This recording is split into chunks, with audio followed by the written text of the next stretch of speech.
آتيناهم الكتاب يتلونه حق تلاوته أولئك يؤمنون به.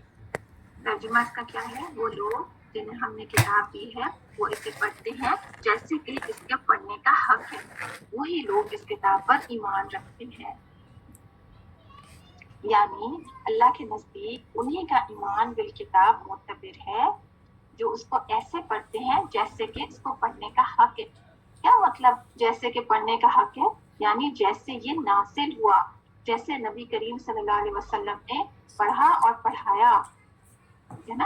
اب اگر کوئی یہ کہے کہ میں تو کتاب پر ایمان رکھتا ہوں اور مجھے تو قرآن سے بڑی محبت ہے، لیکن وہ قرآن کو الٹا سیدھا پڑھتا ہے، اس کو سیکھنے کے لیے ذرا بھی محنت نہیں کرتا، تو آپ بتائیں کیا اس کا ایمان بالکتاب صحیح ہے؟ پھر اس کا تو ایمان بالکتاب مشکوک ہو جائے گا نا. کیونکہ جس چیز کی ہمارے دل میں محبت ہوتی ہے نا اور چاہت ہوتی ہے، اس کا تو پھر ہمیں بہت شوق ہوتا ہے، ہم اس کو شوق سے پڑھتے ہیں، شوق سے سیکھتے ہیں، ہر قیمت پر حاصل کرنے کی کوشش کرتے ہیں نا. تو ہم سب کو بھی اللہ تعالیٰ کی کتاب سے بہت محبت ہے، ہم سب کہتے ہیں کہ ہمیں بہت محبت ہے، ہمارے نزدیک اس کی بہت ویلیو ہے. تو اگر ہم اس کے لیے تھوڑی سی بھی محنت نہیں کریں گے تو یہ کیا شو کرتا ہے کہ ہم زبان سے کچھ کہہ رہے ہیں لیکن ہمارے دل میں اس کی کوئی محبت نہیں.